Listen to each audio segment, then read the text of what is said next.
que nadie se cree que puede hacer, ¿verdad? Una escoba que una bruja agarra y lleva volando desde una punta de Europa hasta la otra por el aire.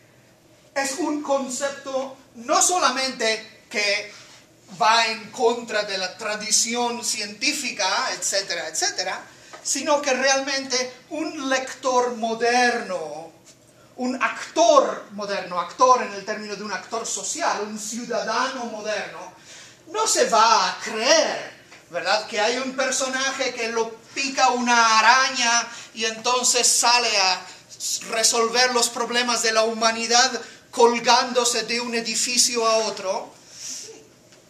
Es un personaje fantástico, ¿verdad? Es maravilloso el mundo que se nos presenta, aunque vive en un mundo muy real y muy moderno y con el que todos nos podemos identificar, ¿verdad? Ese contraste entre lo que nosotros sabemos que es cierto y lo que nosotros no sabemos que nos está influyendo, es, digamos, lo que Carpentier identifica como la tradición europea de la literatura fantástica. Ahora, Paola, entonces, lo real maravilloso americano. Dice que él encontraba... Más fuerte, más fuerte. Es que estoy enferma. Ah, perdón. Hombres ansiosos de libertad creyendo en los poderes licantrópicos. Un monarca de increíbles empeños. Vida de hombres que inscribieron fechas en la historia y aún se lleva sus apellidos. El folclore danzario y la presencia fáustica del indio negro y negro. Folclore, presencia fáustica Imagino que los mitos también. de los grupos minoritarios.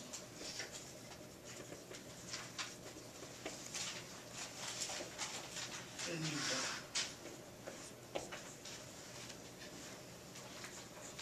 Esto es lo que ya define los dos puntos que él tiene, ¿no? Él empieza hablando de lo real, de lo maravilloso literario y después entra en lo real maravilloso, y ese es el contraste que él hace, ¿verdad? Él dice, la realidad americana, la forma en la que los americanos en su mayor parte,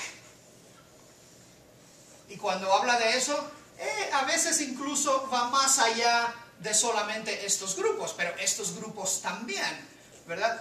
En que mayor parte entiende su realidad. Es una realidad,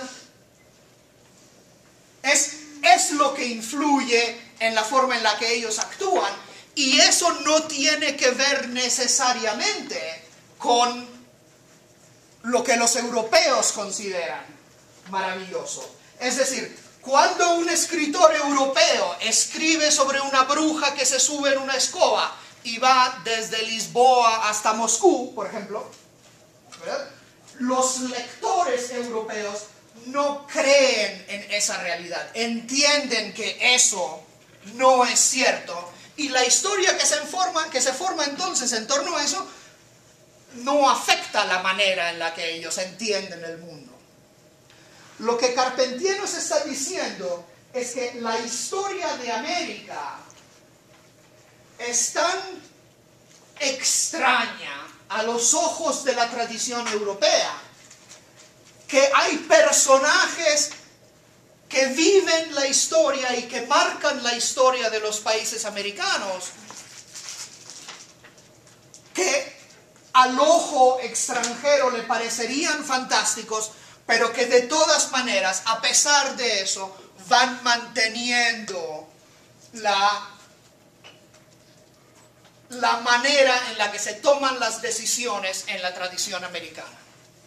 Entonces, también, por ejemplo, teníamos el otro día en el cuento de Miguel Ángel Asturias aquella idea de los viejos que creen en aparecidos y en fantasmas y esconden a los niños cuando vienen los gitanos. para ustedes, desde los Estados Unidos en el siglo XXI, esa idea de que haya alguien que esconda a los niños cuando vienen los gitanos puede ser muy fantástica. Para mí, como les contaba, que mi abuela me lo hacía hacer, ¿verdad? Es parte de mi realidad. Entonces, si yo escribo, si yo cuento una historia en la cual los gitanos se vienen a llevar a los niños, con perdón, ¿verdad? Entonces, un lector latinoamericano va a entender el significado de eso, de ese cuento, de una forma diferente que lo va a entender un lector tradicional europeo. Carpentier va más allá de lo anecdótico en esto. Carpentier escribe este prólogo como prólogo para una novela histórica. Él viaja a Haití, ¿verdad?, para estudiar la cultura, la historia haitiana, y se va dando cuenta de que la forma en la que esa cultura se define a sí misma, mayoritariamente, y de nuevo cuando hablamos de mayoritariamente tenemos que pensar en este espacio de aquí, que es la mayoría de la gente, aunque también hay gente por aquí que se va a creer estas cosas, ¿verdad? Que para esta gente, elementos de la realidad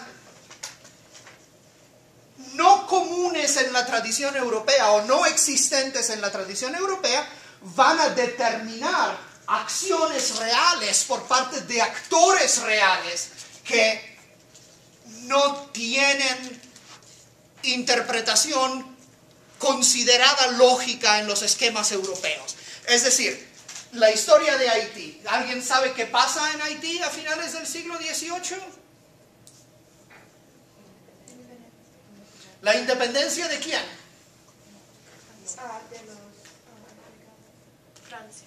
De los franceses. Pero es una la revolución independentista de Haití, que es anterior a la de los Estados Unidos también, ideológicamente. Es la primera revolución independentista de todas las Américas. Está llevada a cabo por esclavos africanos, ¿verdad? Haití es mayoritariamente una comunidad de origen, ¿verdad? En el siglo XVIII, finales del siglo XVIII, principios del XIX, de esclavos africanos, y estos esclavos, y un grupo de líderes de estos esclavos se revoluciona, ¿verdad? Se revolt, ya no sé cómo decirlo en español, qué vergüenza. Y de esa revuelta se sublevan. Muy bien, gracias. Wow, es una buena palabra. Se sublevan y de esa revuelta surgen los héroes nacionales, ¿verdad? Los Washingtons y los Jeffersons de Haití. Pero la fuerza de la historia está, por ejemplo, en que uno de estos líderes